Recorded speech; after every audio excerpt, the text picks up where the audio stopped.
Well, good evening, everyone, and welcome to the Brian Crombie Radio Hour on Saga 960. I want to introduce you tonight to the newly elected president of the Ontario Association of Landscape Architects, Steve Barnhart.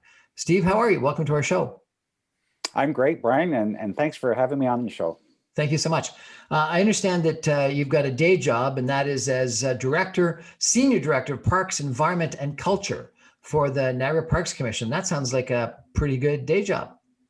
It's a great day job. I've been there for 5 years. I am their only landscape architect, so it's a nice marriage between going into this role as president of the OLA as well. So that floral clock that I like so much on the River Parkway, are you responsible for that? I am. We just finished the planting last week. It's starting to fill in nicely, so glad you've been able to see it. Good. And I understand that you've just been elected to this position as head of the Landscape Architects of Ontario. Why'd you want to do that? I've been on the board for a few years, and the president's role is rotated every couple of years. So it's an opportunity to certainly get involved with the larger membership. Why I wanted to step into a president's role, I think the timing is quite unique. We've got so many things coming together. The association itself is quite old. I mean, we've in Canada been around going on 100 years. The Ontario Association of Landscape Architects really has celebrated several milestone events. We're just past our 50-year milestone, and the big event for us is when we got our first act through the province, our title act as Ontario Association of Landscape Architects, which recognizes our profession for the use of landscape architecture as leads in that field. Right. We have been evolving over the decades, tackling a variety of issues. And I would say this last year, the issues are really starting to come home when it comes to the public realm. So the timing seemed great for me to sort of take an opportunity to lead the membership, and certainly it is a process of engaging with our members across the province. We're just over 2,000 members. Not many. I didn't realize. That's fantastic. Well, what I really want to focus on tonight, if I could, is talk a little bit about what landscape architects do to change the design of our cities and our parks and make them safer, more accessible. And as you said, I think that they probably have changed a little bit because of the pandemic. Maybe we can talk a little bit about that. You've got a graduate degree, master's in landscape architecture from the University of Guelph, and an earth sciences degree from the University of Waterloo. So you're a pretty smart guy too, eh? Well, I haven't been called a real smart guy, but it's a nice marriage between those two degrees. And I have to share a little bit of a journey with you, if that's okay. Please. Earth science, when you think about earth science, you think about below the soil layer. Certainly geology is a term used. I was quite fascinated with mining, pits and quarries, really understanding the impact that human activity has in the landscape, and then starting to look at, well, what do we do after we're finished with those exercises, those resource extractions? And it was really then that I was exposed to landscape architecture, understanding that it's not just about the human intervention, it's about how do we make things right again.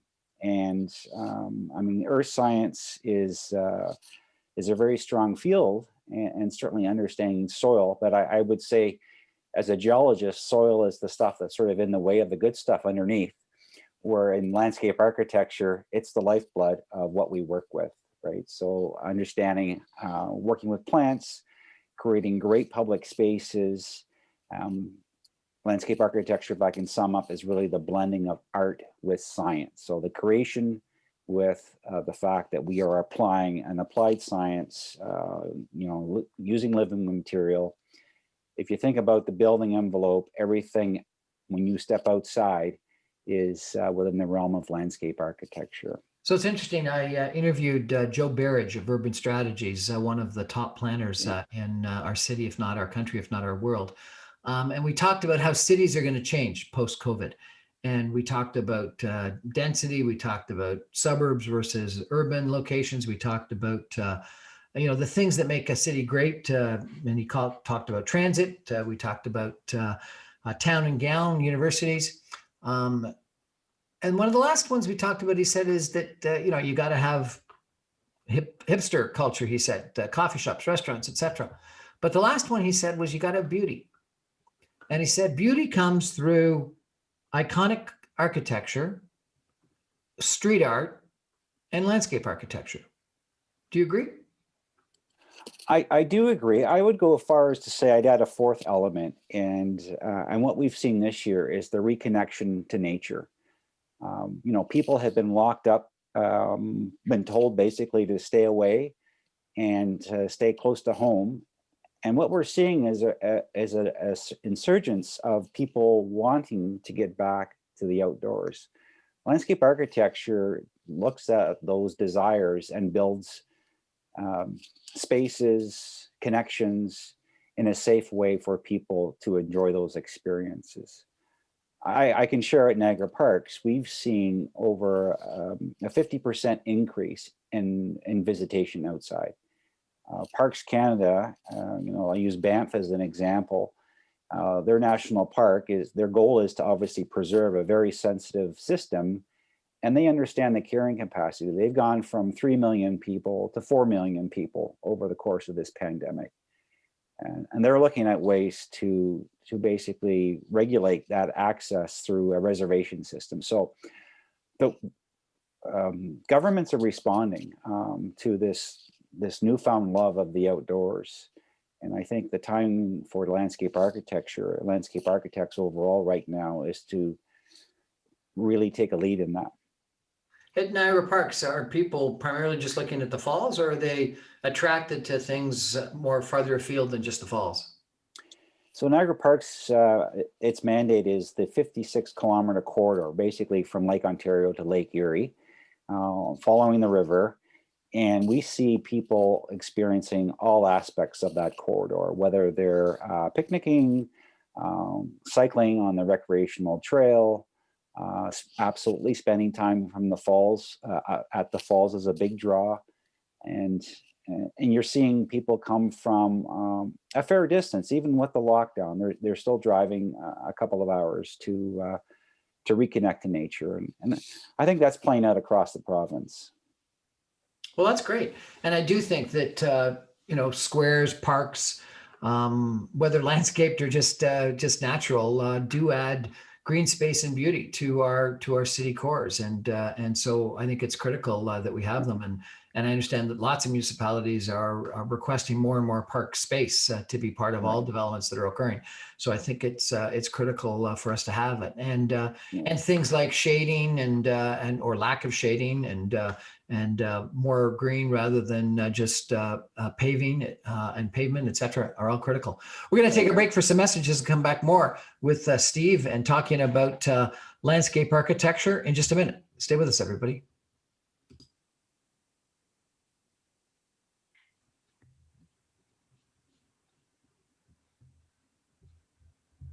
Welcome back to the Brian Crombie Radio Hour on Saga 960. We're chatting tonight with Steve Barnhart, who is the newly elected president to the Ontario Association of Landscape Architects.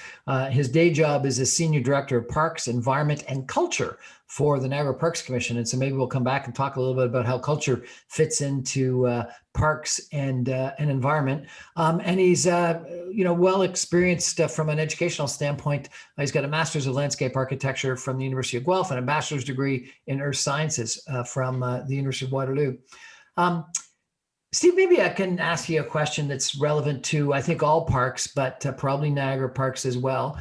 Comparable to the comment that I told you that Steve Berridge made. I was doing a bunch of work as part of the Mississauga Summit that I was honored to be chair of at one point in time. And we were talking about parks, and we had a specialist in parks and recreation come and speak to us. And this individual said, the key to a park is that you've got to be 50% nature, 50% commercial. And he said one of the best examples is Ambleside Beach in British Columbia, where people get to walk along the ocean, and they've got parks, and then they also can stop at a Starbucks or another coffee shop and get a coffee and see a little bit of windows. And he said this combination of nature and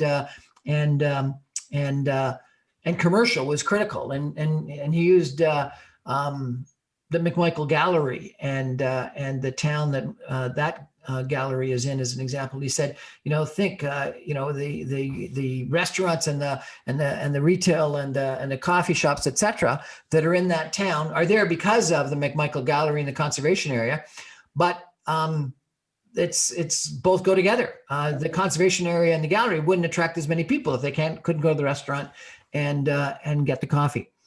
However, so many times it would appear that people that are developing parks and or landscape architects are only worried about the park and don't think about that idea of a little bit of commercial. And the example that people gave me of Niagara was people spend 45 minutes looking at the falls, and then they want to go to Clifton Hill or to the casino or something like that. Right. What's the interplay between experiences that are commercial and experiences that are park related? Yeah, that it's a great observation and very true. People do look to plan activities, right? So tourism in Ontario is huge, but there's all kinds of people that are going to want to access things in a different manner. So landscape architecture is about universal accessibility. It's about providing access to a range of experiences. Absolutely. If you were driving 2 hours to see the falls, as an example, if there was nothing to support that, it would be a tough journey. You would have to plan. That means no washrooms, no place to park, no place to get food. I mean, it is a marriage, and I think landscape architecture looks at the setting very differently. So, an assignment to develop a small neighborhood park is very different than developing a large urban plaza surrounded by commercial businesses. So all that context is really the key, and it's understanding the context that drives the final product. So the solutions, whether it be a little bit of an exposure, a blend of manicured lawn, a small play structure, and your urban parquet, to something that's very formal. Something that's,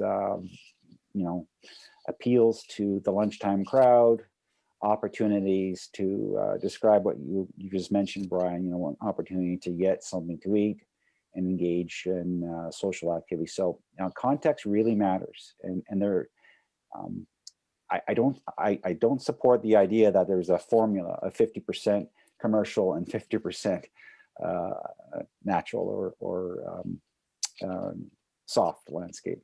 So I understand that you at one point in time were a resident of Mississauga. I was. I grew up in Mississauga. Are you familiar with Port Credit?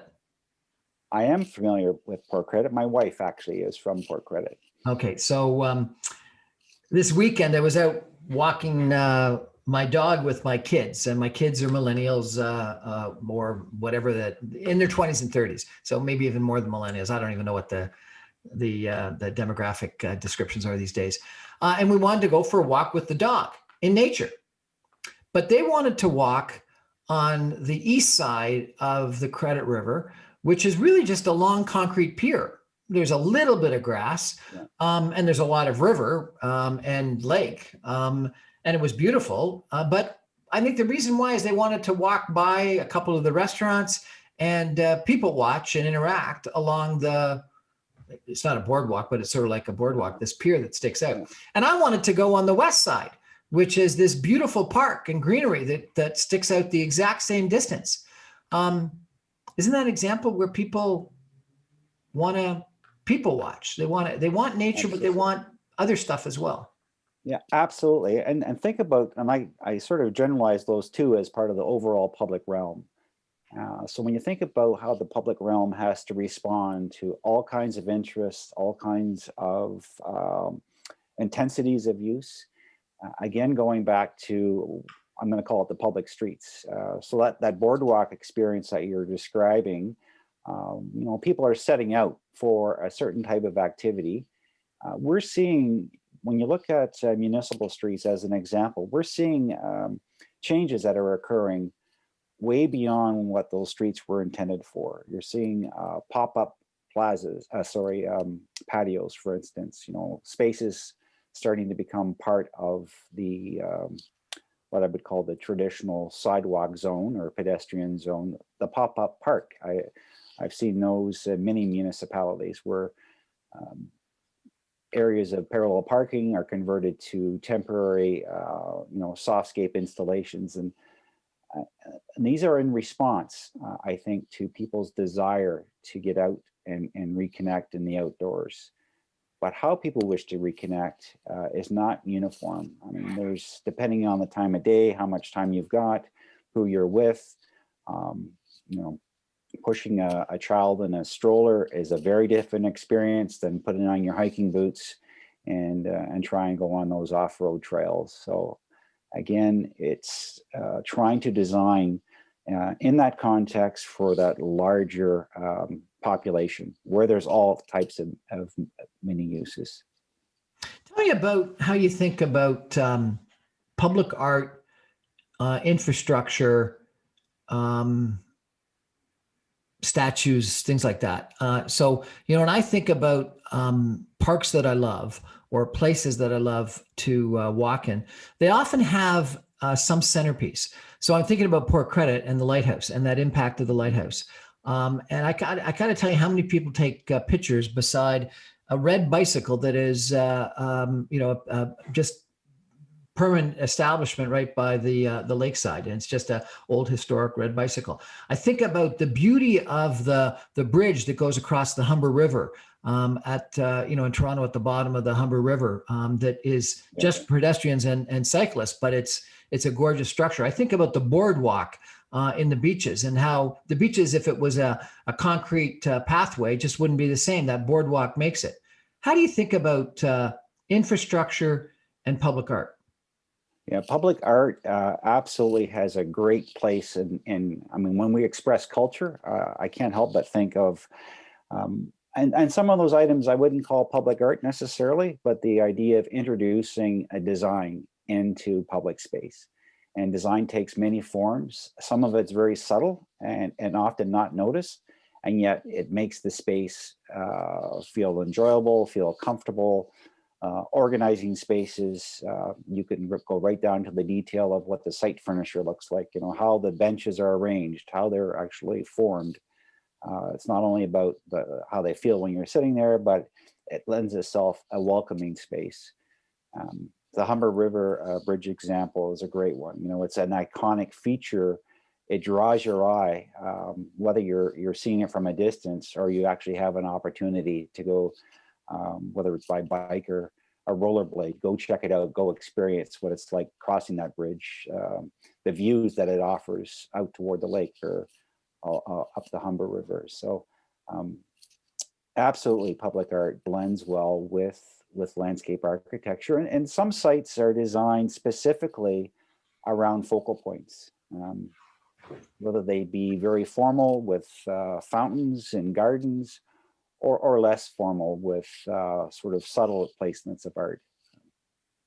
In Stanley Park, I understand that one of the most visited spots, if not the most visited spot, is the Totem Pole Museum, which is outdoors and it's just a big collection of totem poles, and everyone wants to go look at the totem poles and take Instagram worthy pictures in front of them. Do you have anything like that in the Niagara Parks? We do have a few, I would say, deliberate art installations. One that is most recent is called the Niagara Strait. So it is actually at the entrance into the botanical gardens. And the Niagara Strait was by originally a Niagara artist, Gordon Reeves. He created an interpretation of the gorge by shaping stainless steel into the shape of gorge walls that people can walk through. It's very powerful. It will last 1,000 years. It's about 15 feet tall and about 30 feet wide in 3 pieces. But it is a moment to stand there and watch people, how they come up, they touch it, they take their picture beside it. It signifies an entry into the gardens, and yet it has quite deep meaning when you stand back and look at it. I think that's the goal of artists. They do want to reflect and interpret and allow people to interpret themselves what they see. We have other smaller installations that are, I would say, more traditional, more formal in nature. You said you wanted to make a comment about Joe Barrage's comment that you need hipsters. Yeah, so hipsters, when I was talking about, how patios are expanding into the street, and again, the street's becoming, it's functioning a lot differently than it was originally designed. The street was intended to be a linear connection, connect people with businesses, connect cars from point A to point B. But that's really evolving over time. What's happening with streets now is we've got a lot more intensification in our cities, a lot more use. Land is at a finite resource. It's being gobbled up. The province wants us to continue to look at intensification, and municipalities are struggling because they're not getting more land. So now they're looking to how do we respond to the need of individuals. So when I think of the hipster, I think of somebody who is living close to where they work potentially. They may not be wanting to necessarily go on a big hike every day. Rather, they want an opportunity to connect outside, and it's finding those spaces. The challenge that we've got with those spaces now, again, they weren't originally intended to provide that function. Right? So how do you create safe spaces that allow these different types of functions to occur? You've got vehicle traffic basically separated from a 6-inch concrete curb, from pedestrians having dining experiences, going about their business, and then you're introducing cycling. So streets are becoming very complicated. You've just become president of the Landscape Architects of Ontario. What do you want to achieve? Going back to, I would say that the matters at hand today, my goal is to create increased awareness of what landscape architecture is all about. Our government officials often see our product, but they don't necessarily understand the role that we have to get there. We have a growing membership. We have a very talented membership. Our work ranges essentially from, as I mentioned, their heavy urban core right down to natural systems, and it's also a blend of those in between. Our government, I guess our present government has really not engaged in a discussion with us about the protection of public interest, which is really what landscape architecture is about. So my goal is to— What do you mean the protection of public interests? The work that we do as landscape architects is a science. I mean, it's an applied science. It requires a specific skill set. That work right now is not regulated. Landscape architecture is regulated through a Title Act, but the work that is done is not regulated strictly to landscape architectures. So as an example, 47 states in the US regulate the practice of landscape architecture. That's the discussion that I want to advance with our government. We're chatting tonight with Steve Barnhart. He is the newly elected president of the Landscape Architects of Ontario. We're going to take a break for some messages and come back more with Steve in just a minute. Stay with us.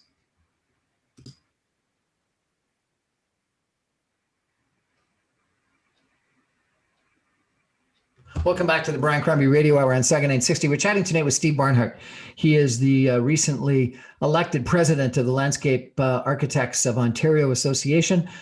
He's also a individual that's responsible for parks and environment and culture at the Niagara Parks Commission. He's got a master's of landscape architecture and a bachelor's of environmental science. Steve, safety of people in roads and parks has become an issue. Does landscape architecture have a role to play in safety?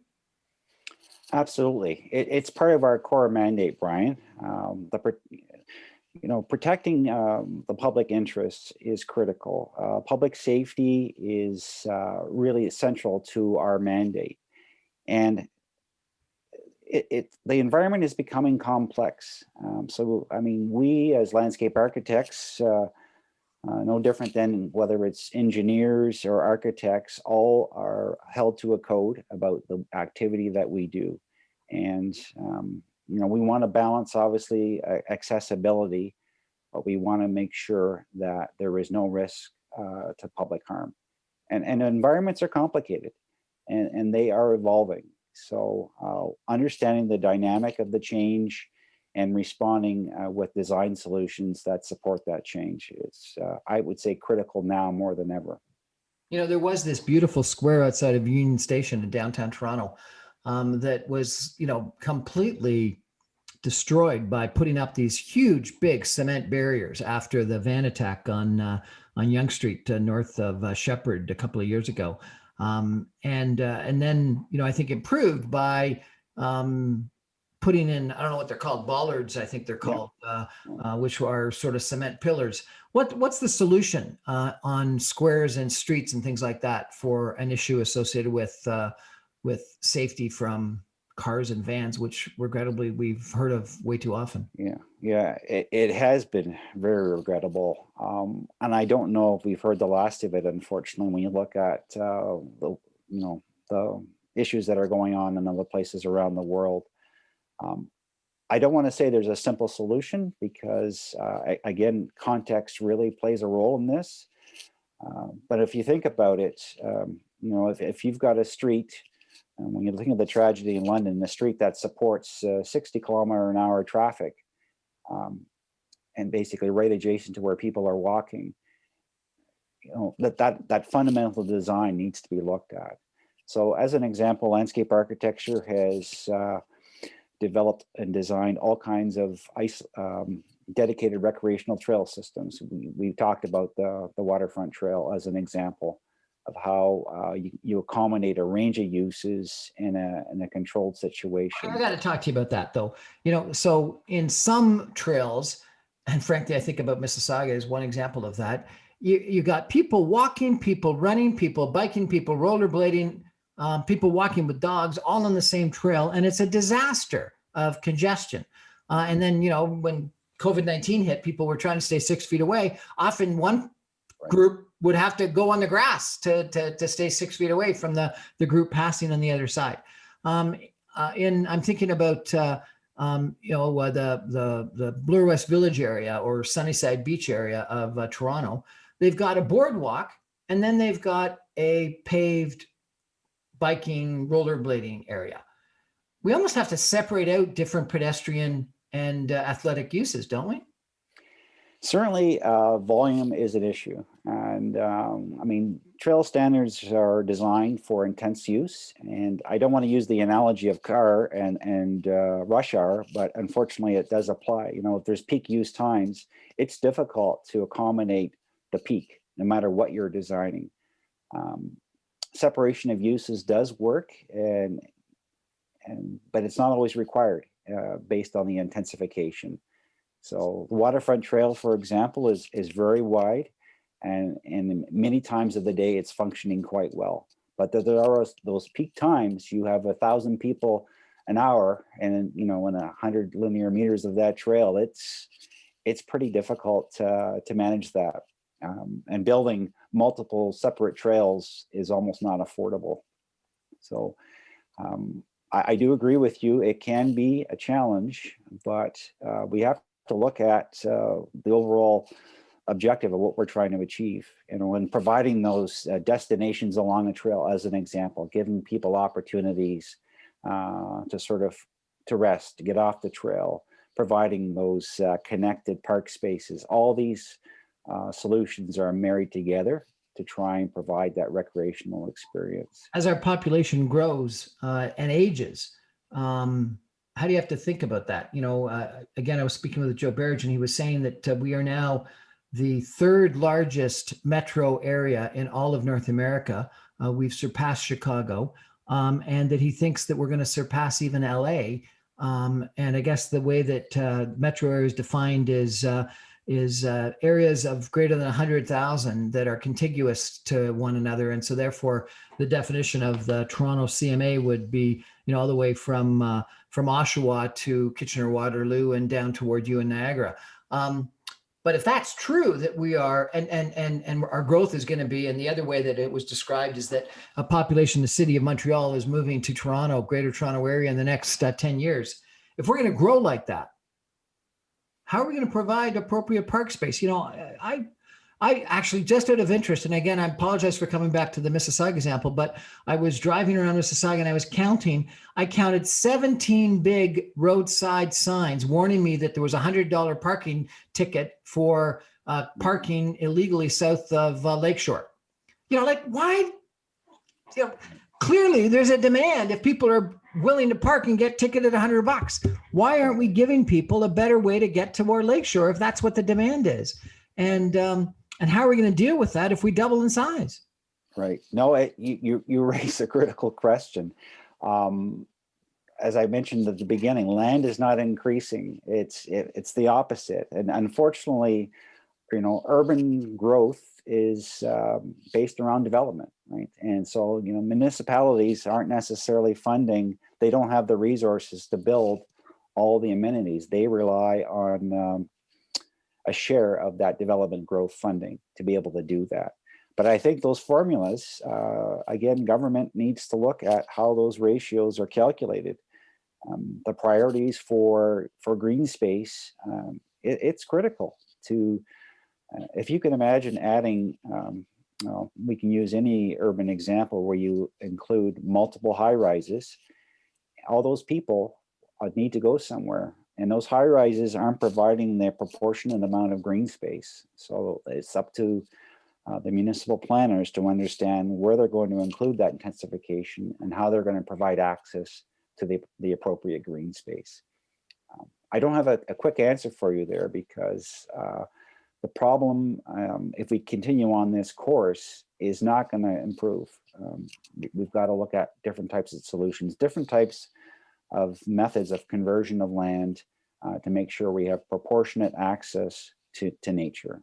I think we've got to make sure that people have access, and so whether it's parking or transit or contiguous bike lanes. One of the things I love about the Humber River is that you can get from Lake Ontario, I don't know how far north, but probably almost all the way to the 401.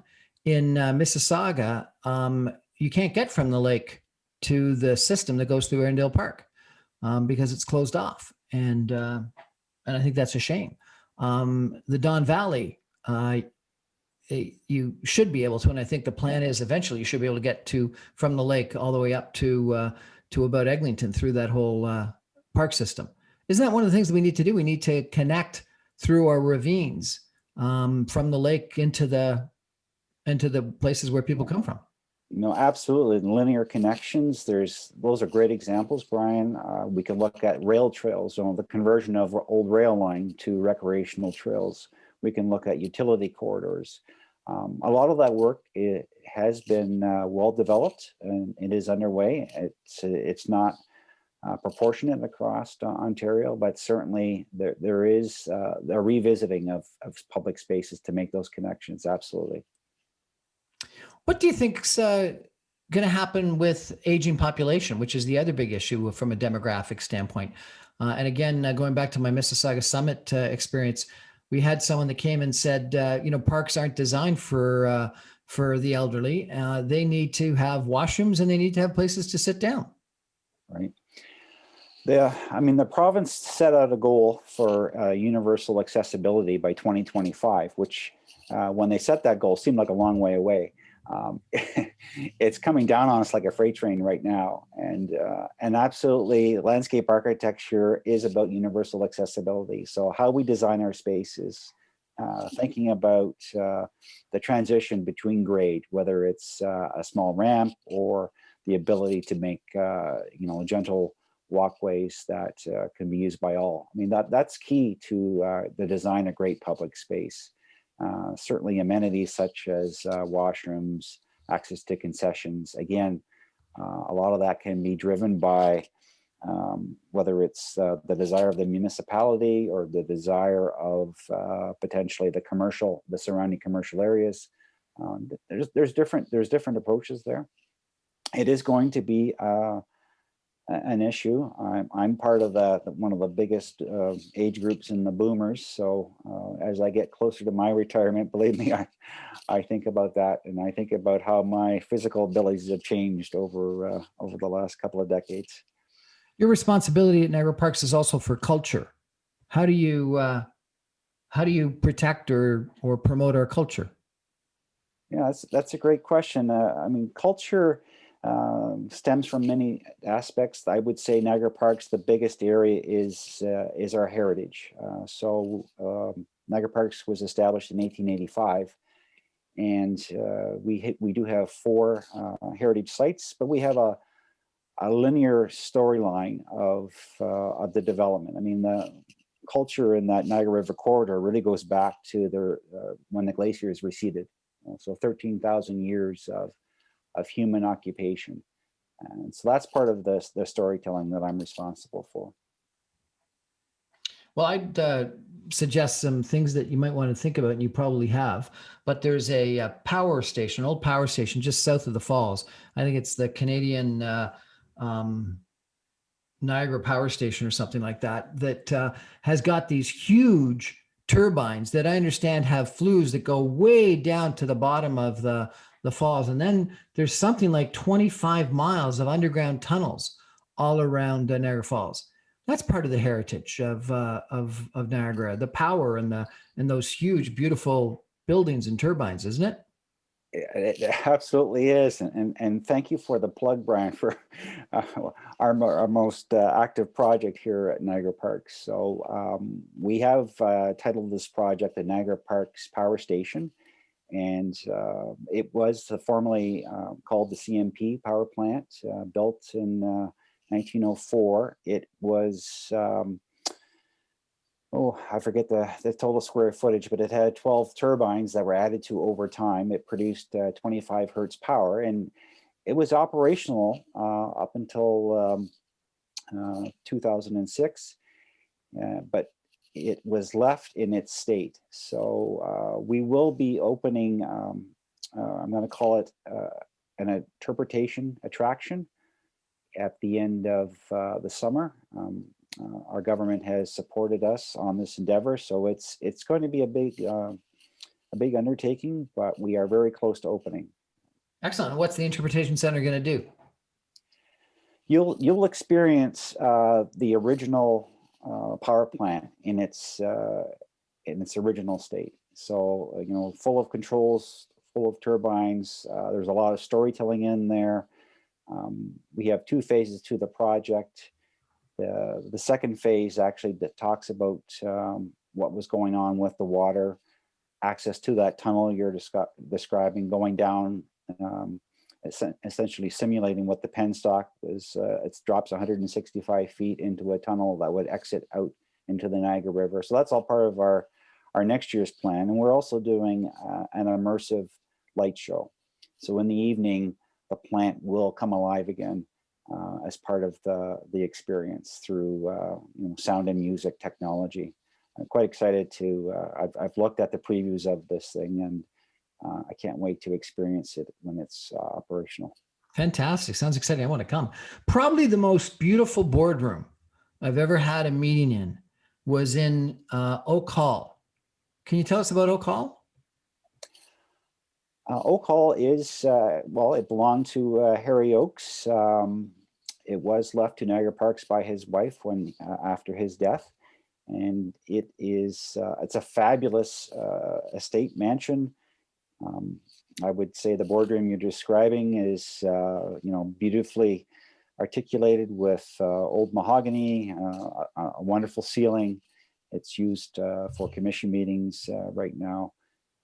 There are archival art collections in there as well, and it's just a wonderful space. But it's part of the heritage story of Niagara Parks. Is your office in that building? My office is not in that building. Oh, that's too bad. Because it is the offices for the Parks Commission, is it not? Yes, it's our administrative headquarters. So our CEO is there, and our board chair has a space there as well. I understand you wanted to tell us about a landscape architect that recently had an obituary honor in the Globe and Mail. Yeah, thanks for mentioning that. So Cornelia Oberlander was a real visionary in landscape architecture. Her majority of her practice was out west in BC. The article back in the end of May, it was a great article to identify her life. Alec Bozovic wrote a headline basically called Visionary Helped Define the Field of Landscape Architects. And it's so true. I never had a chance to personally work with Cornelia. I have met her though. And she found, I'm going to say, the formula to blend outdoor landscape with architecture. Her opportunity to work with Erickson, I think the two of them designed some great spaces. And true landscape architecture is that. It is an extension of living when you go from inside to outside. And so I certainly look fondly on a lot of her works. We're chatting with Steve Barnhart. He's the recently elected president of the Ontario Landscape Architecture Association. We're going to take a break and come back with some concluding comments in just a minute. Stay with us.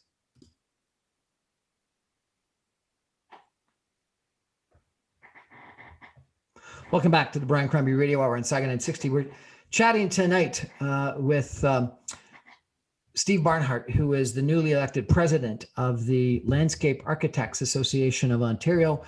He's also the head of the director of Parks, Culture and Environment at the Niagara Parks Commission, which is obviously responsible for one of the most beautiful parks in all of Canada. And that's fantastic. And he's got a master's in landscape architecture, and he's got a bachelor's of environmental science.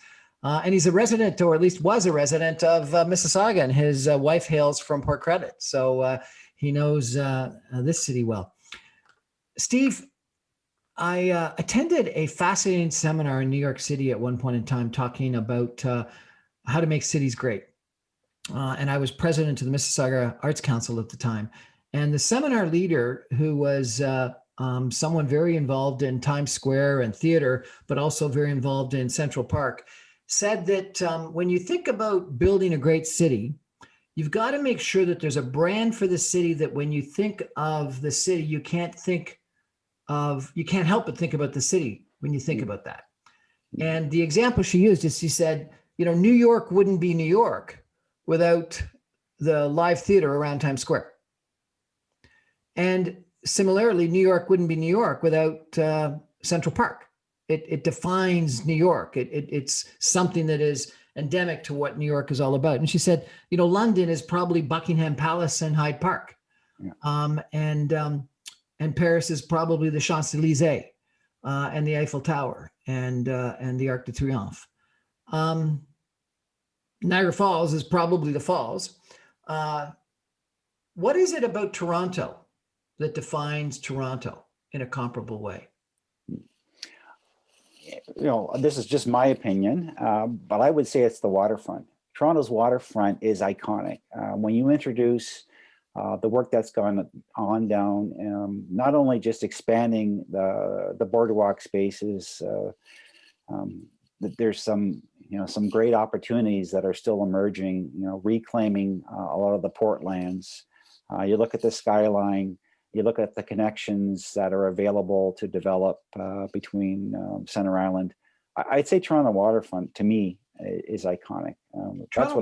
Is beautiful, but it's not as impactful as Stanley Park would be for Vancouver, or Fisherman's Wharf and all of the waterfront for San Francisco, or even probably South Street Seaport for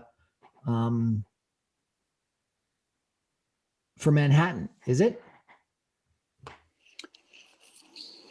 I'm going to say no, it's not. I don't want to have all kinds of Toronto people challenge me on that. But you're head of the Landscape Architects, yeah, and your job is to challenge government. Shouldn't we have something more substantial? Yeah. And what about Mississauga? You're familiar with Mississauga. What would be that defines Mississauga? That you can't think of Mississauga without thinking of it? There is a great core to Mississauga. I mean, Mississauga is a collection of former smaller towns, right? So it's a bit unique in its makeup, and I guess to some part Toronto was done that way as well. I had the opportunity to work on a project early in my career, just off the Credit River near Burnthorpe. At the time, we called it Mississauga Garden Park. It was a vision to create a series of wonderful spaces providing different function right adjacent to downtown, right adjacent to the core, accessible by all types of transportation. I mean, it was envisioned to put, I'm going to call it light rail transit right down the middle of Burnthorpe that would connect to that park. Riverwood, I guess, is the name of the park. What were you going to put in Riverwood? The way that was designed, if you know the park well, it has different topography. So it was a series of terraces is how we looked at it. And each terrace would function slightly differently. So the master plan had connected these 5 spaces. Art and culture was one of that. There's an old heritage estate property that has been converted over, an old heritage barn, which I guess is part of I want to call I believe it's the Living Arts. No, it's Visual Arts, Mississauga. Visual Arts, Mississauga. So, Steve, if you take Arundel Conservation Area, Riverwood, and something just north of the 403 called the Pinchin Farms, you've got an area of over 500 acres that's comparable in size to Central Park. Right. And yet it's not planned contiguously. It's difficult to get from one spot to the other, and there aren't those kinds of things like the big lawn or the reservoir or the zoo or the art museums that make Central Park Central Park. And I think it's a shame that we don't have, when you've got that park that's contiguous and it's governed by different agencies, and so therefore it's maybe not planned the way it should be. And I actually presented to the board of Riverwood at one point in time my complaints about that, and I had a gentleman that was I think a comparable person to you from a educational standpoint and head of the department at the University of Toronto Mississauga said, "You're wrong. You're completely wrong." I said, "Why?" He says, "Because if you add in the acreage of UTM, which is also contiguous, we'd be bigger than Stanley Park." So here in Mississauga, you've got this incredible resource. What would you do if you were in charge of it to make it as significant to Mississauga as Stanley Park is to Vancouver or Central Park is to New York? Well, there's a real opportunity now because the growth is really started to encircle that land accumulation, that land holding that you're mentioning, Brian. It's certainly lots of avenues. I mean, Central Park was designed and intentionally, it was set aside way before New York became the form that it is, but that was envisioned to provide multiple spaces for a large population, multiple activities. Central Park has its more natural areas as well as its very formal areas, lots of spaces for programming, great opportunities to reconnect with nature. And I think access to, I don't want to call it the Riverwood site, but this landholding site that you're talking about will be critical to that. The access points, making sure that people have the ability to get around that park. There's a lot of infrastructure that could be added to that site. Again, I'm going from my mind's eye at the state that it's at right now, but it was never built out the way that the original master plan had envisioned. So I think hopefully the city can continue to reinvest funds and continue to see that site grow.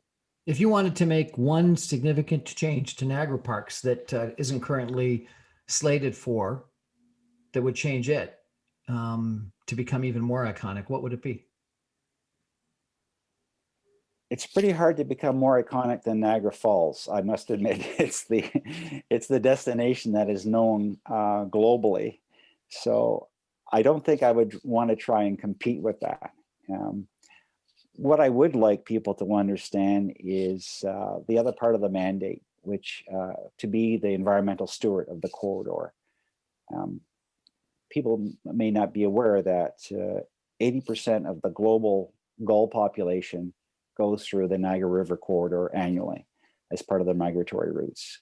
So it is a precious resource. And what I would like to see is the ability for the millions of people to enjoy that corridor while we continue to protect and support the environmental sensitivity that's going on there. I think the marriage of exposing people to raw nature and in an accessible manner, I mean, that's what landscape architects do. That would be my vision for the future of the Niagara River corridor. Steve Barnhart, newly elected president of the Ontario Landscaped Architecture Association. Thanks so much for joining us. If people want to check out your association, do you have a website you can direct them to? It's the acronym for Ontario Association of Landscape Architects, OALA.ca. Thank you so much for joining us and telling us a little bit about landscape architecture and city building with great parks and green spaces and making our cities more beautiful. Really appreciate it. Thank you very much, Brian. It was a pleasure speaking with you. Appreciate it. That's our show for tonight. Thanks for joining us. Good night, everybody.